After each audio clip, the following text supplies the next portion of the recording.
Buenos días, amados, bienvenidos a aquellos que se han ido conectando a través del Facebook, a través del Meet. Gracias por estar presente en este tiempo de Fruto Fiel, viernes 21 de octubre. Seguimos orando por el Fruto Fiel. Gracias a todos aquellos que han abierto, levantando su voz para orar. Gracias a aquellos que están acompañándonos. Sabemos de que la oración tiene poder, pero más poder tiene aquel que escucha la oración. Y ese es nuestro Dios. Ese es Jehová de los ejércitos. Así que en esa confianza que tenemos de que Él escucha, vamos a seguir orando y clamando por las vidas. Amén. Y seguimos meditando en el libro de Josué. Ya estamos terminando prácticamente este libro tan hermoso que nos habla de conquista, de posesión de promesas. Hoy vamos a ver un tema importante, algo que está bastante en la actualidad. Ya hemos visto cómo Josué comenzó a repartir por suertes territorio a diferentes tribus de Israel. Todas ya tenían su pedazo de territorio. Como Dios también, a través de Josué, posicionó a los levitas en 48 ciudades alrededor de todo el pueblo de Israel, con la intención de que todos fueran bendecidos, de que todos fueran ministrados en la palabra, para que no se apartasen, ¿no?, tras dioses ajenos. También vimos que Dios dejó estipulado ciudades de refugio, en el cual si alguien de manera accidental mataba a otro, pudiera huir del vengador y ahí podía cobijarse hasta que muriese el sumo sacerdote y ya podía volver tranquilamente. Durante todo ese tiempo podía estar tranquilo de que su vida no iba a correr peligro. Después de todo esto, hoy vamos a ver un tema importante porque, como digo, está en la actualidad, porque por un malentendido casi se provoca una guerra civil entre las tribus de Israel. ¿Cuántos de nosotros por un malentendido se ha perdido amistades, pleitos en familias, etcétera, etcétera? Eso es lo que acontece en este capítulo número 22 del libro de Josué. Vamos a leer todos juntos, como siempre les digo, tomen nota de aquello que el Señor hable a su corazón. Es bastante largo este capítulo, no avanzaremos todo, pero vamos a ir avanzando conforme el Señor vaya permitiendo. Amén. Este es el momento donde las tribus de Rubén, de Gad y la media tribu de Manasés, como ya hemos visto en días anteriores enseñando ese mapa, cómo Dios había repartido el territorio, y ahora estas tres tribus, estas tomaron posesión de la tierra antes de cruzar el Jordán. Pero la condición era que ellos pelearan con sus hermanos, que ellos pelearan también para que todos tuvieran su territorio, de que ellos pudieran pelear contra los enemigos o contra las vidas, contra los pueblos que estaban en aquellos lugares. Entonces, después de 7 años de guerra y de repartir territorio, regresaron a su territorio al lado este del Jordán, a tierra de Moab. ¿Ok? Y ahí comienza el capítulo 22, versículo 1, diciendo así: Entonces Josué llamó a los rubenitas, a los gaditas y a la media tribu de Manasés, y les dijo: Vosotros habéis guardado todo lo que Moisés, siervo de Jehová, os mandó, y habéis obedecido a mi voz en todo lo que os he mandado. No habéis dejado a vuestros hermanos en este largo tiempo hasta el día de hoy, sino que os habéis cuidado de guardar los mandamientos de Jehová vuestro Dios. O sea, lo que está diciendo aquí Josué es que estas tres tribus fueron realmente obedientes. Ellos habían salido y peleado en nombre de sus hermanos. A pesar de que ellos tenían su heredad ya, su territorio, ellos tranquilamente podían haber dicho: bueno, nosotros ya estamos posicionados, yo para qué voy a jugarme la vida por algo que al final no va a ser mío. No, ellos fueron obedientes porque esa fue la condición. Ellos pidieron ese territorio viendo que era un territorio de regadío, de sembradío, que ellos podían tener su ganado porque eran numerosos en ganado, así que ellos vieron que les convenía. Ya vimos ese tema anteriormente, ¿no? Algo que nosotros pensemos que nos conviene no es realmente lo que Dios quiere. Eso ya lo tratamos el día anterior y yo le aconsejo que vuelva a ver capítulos anteriores. Pero ellos obedecieron tal como Dios les ordenó que hicieran. Y ahí vemos algo grande también en sus vidas. Ellos, a pesar de tener posesión, pelearon hasta el último momento. Y posiblemente muchos de ellos cayeron en batalla. Puede ser que cayeron en batalla. Pero ahí estuvieron, al lado de sus hermanos. Verso 4.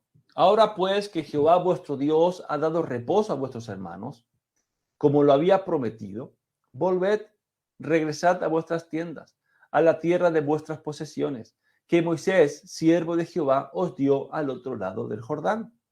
Solamente que con diligencia cuidéis de cumplir el mandamiento y la ley que Moisés, siervo de Jehová, os ordenó, que améis a Jehová vuestro Dios y andéis en todos sus caminos, que guardéis sus mandamientos y le sigáis a él y le sirváis de todo vuestro corazón y de toda vuestra alma. ¡Wow! Fíjese que la preocupación que tenía Josué es que estos dos tribus y la media tribu, ¿no? La preocupación de Josué es que estos tuvieran comunión con Dios. Es más preocupado que por el territorio, estaba preocupado por su vida espiritual. Por eso le dice aquí que cumplan con diligencia, y esta palabra es clave en este versículo. Con diligencia, no simplemente tenían que cumplir los mandamientos, sino con diligencia, es decir, ser prontos, ser rápidos, que sea lo prioritario en sus vidas, cumplir la palabra de Dios, que sea lo primero. O sea, y eso implica no solamente oír, y vamos a decirlo así, cuidadosamente, ¿no? La palabra, sino también conocerla. Por eso yo siempre les digo que la palabra no solamente es para leerla, sino es para vivirla, porque conforme lo vas viviendo, vas conociendo al Dios, al autor de la Biblia. Muchos quieren leer la Biblia, pero no quieren conocer al autor de la Biblia.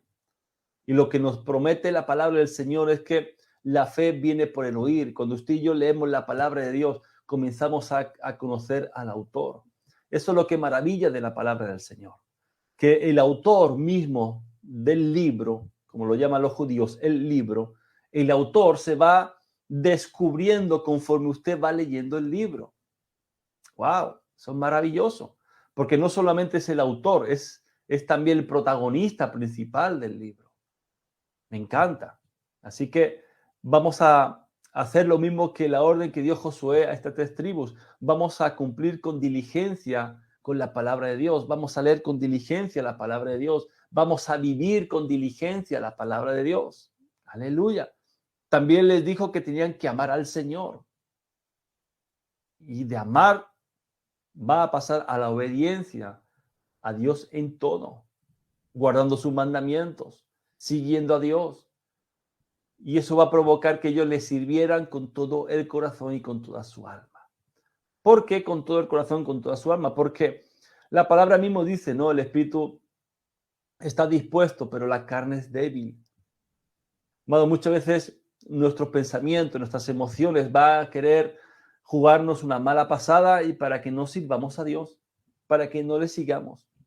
Estoy cansado. Ahí el alma está atribulada y no quiere saber nada de nadie y mucho menos de Dios. Ahí el alma, que es el campo de batalla que usted y yo tenemos, viene de esos ataques, esos dardos del maligno, del diablo, a poner pensamientos de que para qué lo vas a hacer, para qué vas a estar en el fruto fiel, quédate acostado con lo bien que se está ahora a las 5:30 de la mañana, para qué te vas a levantar, estás acostadito aquí, calentito. Entonces hay una lucha. Por eso Josué, la orden de Josué fue no solamente con el corazón quiere, pero muchas veces nos dejamos llevar por el alma, por las emociones, por los pensamientos, por el razonamiento. En resumen, lo que Josué le estaba diciendo era que no dejaran a Dios porque iban a entrar a otra tierra de los moabitas, tomaron posesión y ellos no tenían que abrazar la idolatría. Hermanos, algo está claro y creo que los que no están viendo, aquí ustedes que no están viendo, si usted alguna vez dejó al Señor, usted sabe que le fue peor. Y eso se cumple. Si nos olvidamos de Dios, amados, se cortan las bendiciones del cielo. Yo lo he vivido. Yo me aparté del Señor y fue la peor época de toda mi vida. De tenerlo todo a no tener nada. Dios cortó su bendición del cielo. Es más, la palabra nos dice en el libro de Job, capítulo 2, interesante ese capítulo, usted puede leerlo, dice que Dios ha hecho un cerco de protección. Cuando Satanás va a hablar con Dios, le dice, claro, ¿cómo no te va a adorar? ¿Cómo no te va a adorar si le has prosperado en todo? Todo lo que toca su mano prospera. ¿Cómo no? Claro, así yo también, no te digo, claro. Claro, tú has hecho un cerco de protección sobre su vida, un cerco de protección sobre su familia y sobre sus posesiones. Y Dios es así. Amado, usted tiene un cerco de protección, un escudo. Ya hemos visto en el libro de Salmo, tú eres mi escudo, ¿verdad? Ese escudo que cubre nuestras vidas, que cubre nuestra familia, que cubre nuestras posesiones. Pero cuando nos olvidamos de Dios, no es que Dios quite el cerco de protección, es que nosotros nos salimos de ese cerco de protección. Y ahí es donde vienen las calamidades a nuestras vidas. Ahí es donde empezamos a vivir situaciones terribles en nuestras vidas. Se cortan las bendiciones del cielo. Muchos dicen, es que Dios me ha bendecido, estando fuera del cerco. Una cosa es la bendición de Dios, y la bendición de Dios, dice la palabra en Proverbios, que no añade tristeza. Y otra cosa es que Dios hace salir el sol sobre justos y pecadores. Eso es la misericordia de Dios, pero no es la gracia y no es la bendición de Dios. Amén. Entonces vemos aquí el orden correcto. Primero debemos tener cuidado de escuchar a Dios, de conocer a Dios, de tener intimidad con Dios. Y después de eso le vamos a dar a Dios todo nuestro amor. Y cuando nosotros damos todo nuestro amor, ahí viene la obediencia en nuestras vidas. Comenzamos a caminar en obediencia, amados. Porque entienda algo, no se puede amar sin escuchar a Dios. No se puede amar sin que tengamos revelación de quién es Dios. Ahora, tampoco podemos caer en el legalismo de estar,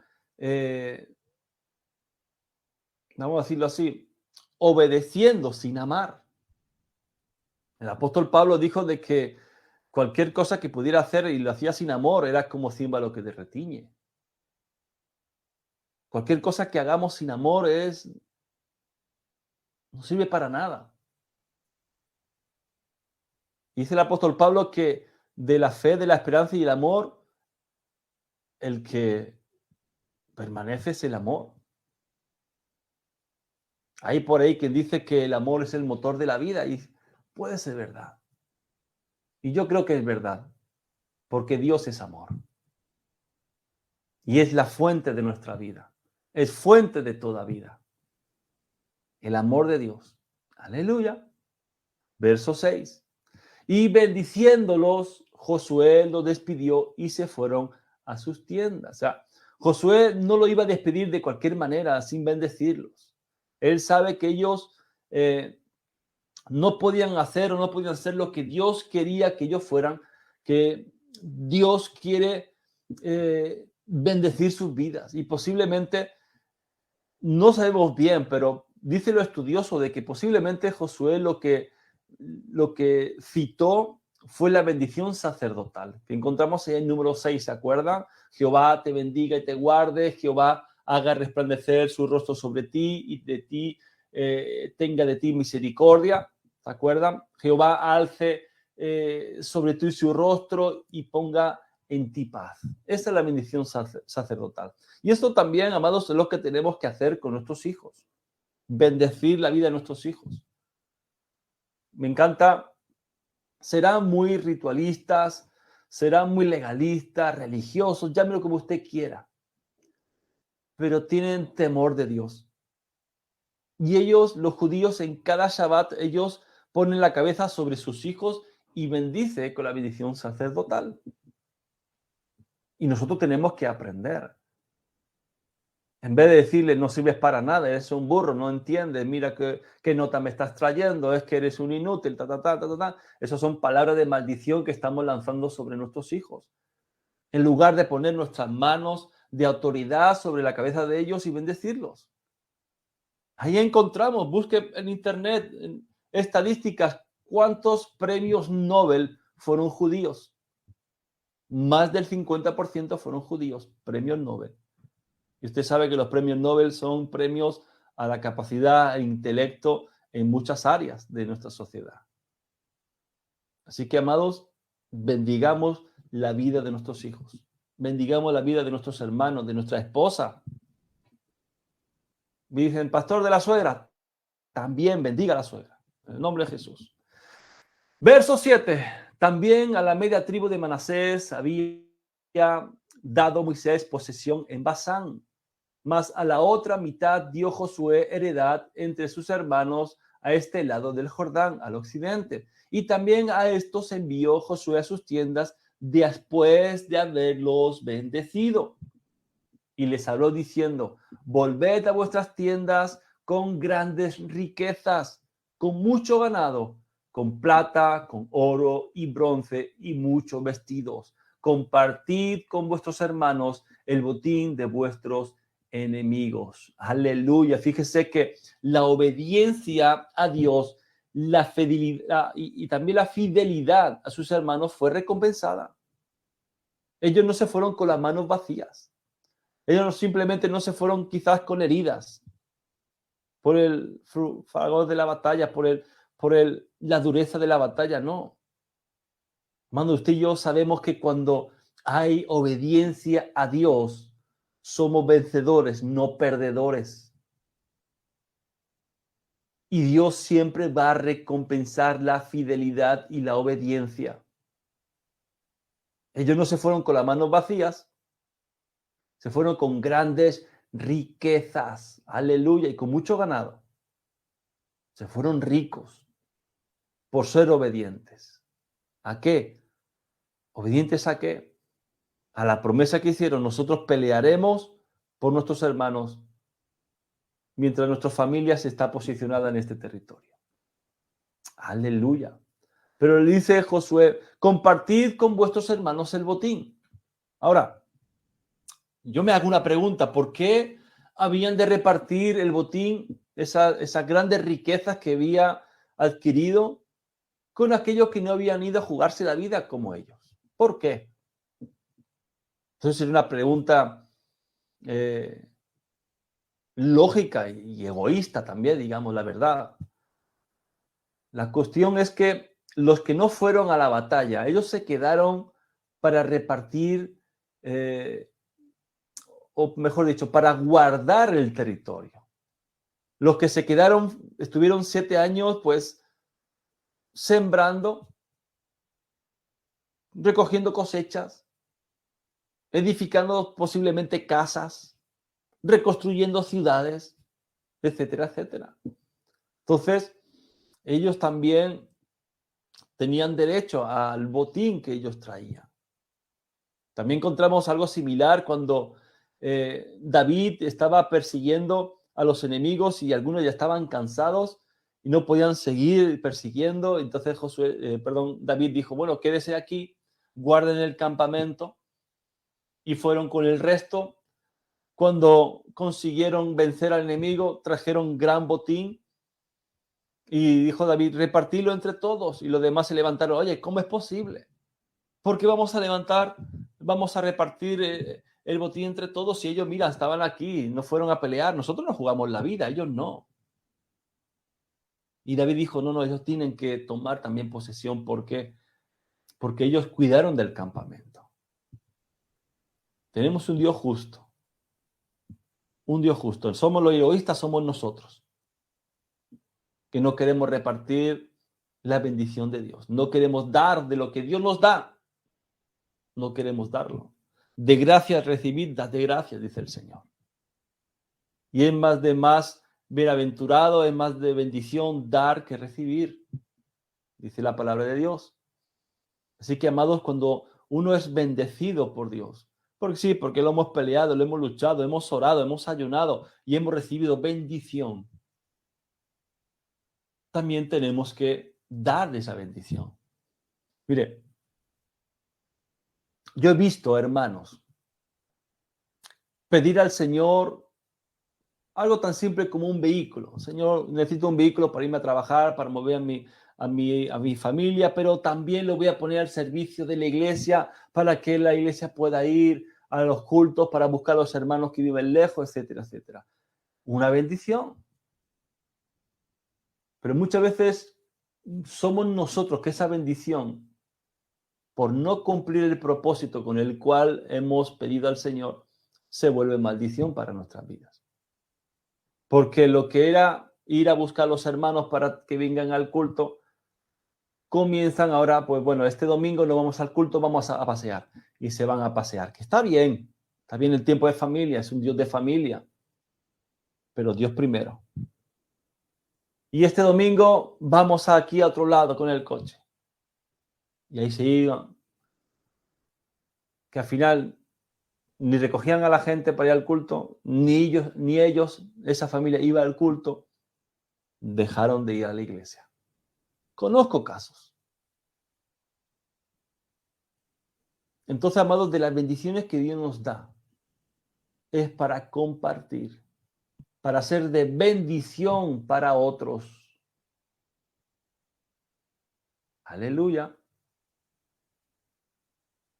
Y aquí viene el malentendido. En los siguientes versículos vemos esta historia en el cual dice el versículo 10, y llegando a los límites del Jordán, que está en la tierra de Canaán, los hijos de Rubén y los hijos de Gad y la media tribu de Manasés edificaron allí un altar junto al Jordán, un altar de grande apariencia.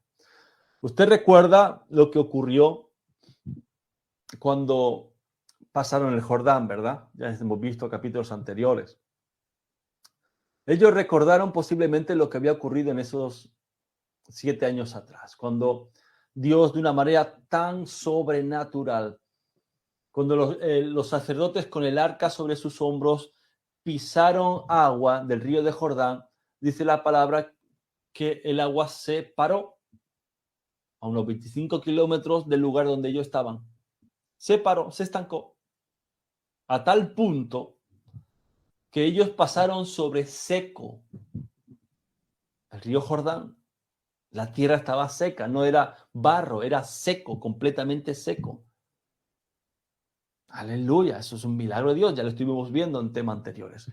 La cuestión que ellos, recordando eso, decidieron levantar un altar, pero no cualquier altar, dice un altar grande en apariencia. El problema no fue que levantaron el altar no solamente por su tamaño, sino por lo que significaba el altar. Usted sabe que un altar es un lugar de sacrificio. Los israelitas y muchos pueblos paganos tenían altares y usaban para sacrificios. Israelitas sacrificaban para Dios, otros sacrificaban para dioses falsos, ¿no? Incluso sacrificaban a sus propios hijos. Ahora, la cuestión es ¿por qué lo hicieron? Bueno, podemos pensar, bueno, tenían nostalgia de lo que ocurrió, querían hacer algo similar. Bueno, más adelante vamos a ver los versículos 26 y 27, que la razón real fue levantar un altar para Dios y las demás tribus pensaron que se habían apartado de Dios. Y el problema realmente fue que estas 2 tribus y la media tribu de Manasés no consultaron a Dios para edificar el altar. No consultaron. La palabra en Levítico nos dice de que no se podía hacer sacrificio fuera del tabernáculo. Y el tabernáculo en ese momento estaba levantado en la ciudad de Silo. Ahora, ellos levantaron un altar y eso provocó algo grave. Mira que dice el versículo 11. Y los hijos de Israel oyeron decir que los hijos de Rubén y los hijos de Gad y la media tribu de Manasés habían edificado un altar frente a la tierra de Canaán, en los límites del Jordán, del lado de los hijos de Israel. Cuando oyeron esto los hijos de Israel, se juntó toda la congregación de los hijos de Israel en Silo para subir a pelear contra ellos. Ya, cuando la noticia llegó a Israel, al resto de tribus de Israel, aquí fíjese que no hay discusión. De una se pusieron de acuerdo, hubo una simple reacción.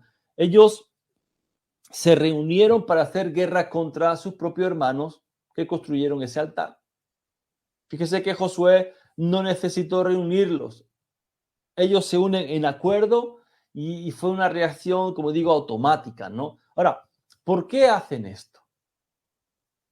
¿Por qué las demás tribus, al enterarse de lo que habían hecho sus hermanos, se unieron?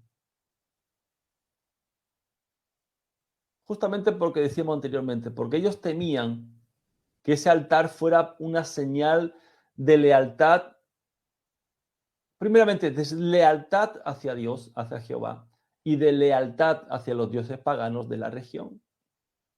Entonces, su rapidez para pelear esta batalla muestra que había un gran valor para afrontar, o mejor, confrontar en nombre de la verdad y la santidad de Dios. Es decir, en ese entonces eran temerosos de Dios. Después ya vimos cómo se apartaron, hicieron lo malo ante los ojos de Dios, etcétera, etcétera. Pero en ese momento que recién estaban tomando posesión, habían tomado posesión, ellos tenían temor de Dios. Y ellos tenían claro que ellos querían seguir a Dios. Más adelante vamos a ver de que eso no fue muy arraigado, ¿no? Porque pronto se comenzaron a alejar de Dios, ¿no? Pero ellos tuvieron un celo por las cosas de Dios, por el altar de Dios, por el tabernáculo de Dios que estaba en Silo. Y ellos no querían, no estaban dispuestos a permitir que hicieran otro altar que no fuera para Dios. Y dice el versículo 13, y enviaron los hijos de Israel a los hijos de Rubén y a los hijos de Gad y a la media tribu de Manasés en tierra de Galaad, a Finés, hijo del sacerdote Eleazar, y a 10 príncipes con él, un príncipe por cada casa paterna de todas las tribus de Israel, cada uno de los cuales era jefe de la casa de sus padres entre los millares de Israel, los cuales fueron a los hijos de Rubén y a los hijos de Gad y a la media tribu de Manasés en la tierra de Galaad, y les hablaron diciendo, escuche, ya ayer vimos algo acerca de Finés. Finés aquí es el sumo sacerdote. La historia que les conté ayer, y lo encontramos en el libro de Números, Finés era hijo del sumo sacerdote, o sea, heredó el sacerdocio. La cuestión que este Finés era muy celoso de las cosas de Dios. Y en un tiempo de mortandad, porque Israel comenzó a fornicar con las moabitas, vino la ira de Dios sobre el pueblo y comenzó a haber mortandad, murió mucha gente. Y aún en medio de ese pecado, aún en medio de ver cómo Dios había encendido contra el pueblo y estaba muriendo gente, ellos continuaban. Así que lo que hicieron ellos fue seguir pecando. Y vieron a uno que entraba con una mujer moabita, esto lo vimos ayer, lo conté ayer, pero para recordar, para que podamos entender bien la función de Finés. Viendo que en medio de toda esa mortandad, un cara dura va a su tienda con una mujer moabita. Y aquí Finés se enciende en ira, coge una lanza, se va a la tienda de ese hombre y mata a él y a la mujer. Dice que en ese momento cesó la mortandad, pero ya había muerto 24.000 personas. 24.000 personas, mucha gente. Imagínese, como la ciudad de Santa Perpetua. Todos ellos fueron aniquilados. ¡Wow! Entonces Finés era el sumo sacerdote de toda la nación, no solamente de las tribus que estaban al oeste, ya cruzado el Jordán, sino también de ellos, de la tribu de Rubén, de Gad y de la media tribu de Manasés. También era su sumo sacerdote. Entonces él no solamente tenía autoridad, sino también lo que me encanta aquí, y vamos a ver las palabras de Finés y cómo él actuó. Él tenía un corazón de pastor. Él tenía gran sabiduría, había aprendido de los mejores. Había aprendido de su padre Aarón y había aprendido de su tío Moisés, hombres de Dios. Y él quería corregir a los que estaban equivocados, con la intención de que, corrigiendo a los que estaban equivocados, iban a proteger a toda la nación. Tenía que sacar los peligrosos. Y fíjese que la actuación que tuvo Israel fue de acuerdo al carácter de Dios, porque usted sabe que Dios es santo, Dios es digno, Dios es justo, Dios es amor. Entonces ellos reaccionaron sabiendo el carácter de Dios. Y su reunión para la guerra demostró la santidad de Dios, pero también algo importante. También demostró el amor de Dios. Y la actuación del pueblo de Israel fue para mantener al pueblo de Dios santo. Tuvieron que aprender a base de palos. Como dice mi padre, el burro solamente aprende a base de palos. Pero aún así, ya lo veremos más adelante, aún así les costó. Pero aquí vemos cómo el pueblo de Israel quiso mantener la unidad como pueblo al único Dios. Aleluya. Vamos a dejarlo aquí, continuaremos el día lunes, siguiendo este capítulo interesante. Voy a pedirle, por favor, líder Jack Delis, si puede conectar su micrófono y elevar oración por la palabra de hoy. Padre, en el nombre de Jesús, Señor, vengo a agradecerte, Señor, por esta palabra que tú has traído en nuestras vidas, Señor, porque vienes a hablar, Señor, a cada uno de nosotros, Señor, a vivir, Señor, con diligencia tu palabra, Señor, a obedecer, Señor, tus mandamientos con diligencia, bendito Rey. Gracias, Padre, porque nos vienes a hablar a cada uno de nosotros, Señor, para poner, Señor, nuestra vida, Señor, en línea contigo, Señor, para escuchar tu palabra, Señor, y ponerla por obra, por prácticas, bendito Rey. Te damos gracias, Señor, porque sabemos, Señor, que aquí tú nos enseñas a ser justos, Señor, a vivir en tu justicia, Señor, en tu amor, Señor, a vivir celosamente, Señor, en ti, bendito Rey. Te pedimos, Señor, que esta palabra pueda llegar a nuestros corazones, Señor, que pueda penetrar en cada uno, Señor, de nosotros y que podamos ponerla por obra, Señor, que esta palabra no caiga en tierra vacía, Señor, sino que caiga en tierra fértil, Señor, que esta palabra pueda llegar, Padre bendito, a cada uno de los corazones de las personas que están oyendo, Señor, y que pueda transformar, Señor, y que pueda, Señor, ser una palabra viva, Señor, que puedan ponerla por obra, podamos ponerla, Señor, por obra cada uno de nosotros, bendito Rey. Te doy gracias, Señor, porque tú nos estás hablando, Señor, nos hablas cada día, Señor, en cómo vivir, Señor, para ti, cómo vivir, Señor, nuestra vida, Señor, solamente en ti, bendito Rey. Gracias, bendito Rey, en el nombre de Cristo Jesús. Amén. Amén, amén. Gracias, Jack Deli. Gracias a todos aquellos que han estado conectados. Gracias por acompañarnos en esta semana. Continuaremos el lunes. Fruto fiel de 6 a 7 de la mañana. Seguimos orando, seguimos clamando, seguimos sembrando. Creemos firmemente de que Dios está haciendo la obra. Estamos viendo resultados y queremos más de Dios. Queremos más salvación. Queremos ver más vidas llegando a los pies del Señor, rendidos a los pies del Señor. ¿Así? Que nos vemos el lunes, pero también recuerden, nos vemos esta tarde en el culto de Shabbat, 8 de la tarde, le esperamos. Dios tiene una palabra para usted. Recuerde, hoy es viernes y su espíritu lo sabe. Así que nos vemos esta tarde, 8 de la tarde, que tenga un fin de semana lleno de gloria. Para aquellos que nos están viendo de lejos, los saludo, beso en el corazón, abrazo de la distancia. Nos vemos el lunes, fruto fiel, Dios lo bendiga. Shalom.